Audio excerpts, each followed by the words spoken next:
So we've been told to move.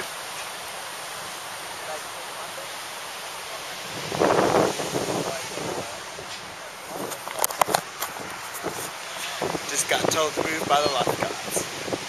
This is why I don't like the Gold Coast beaches. It's pretty full with everyone. So you would not believe the amount of Japanese tourists that die here each year. It's kind of sad. So this is Surfers Paradise. Apparently the beach to be in Australia. It's nothing too special. So now I'm gonna go have a look at the mall.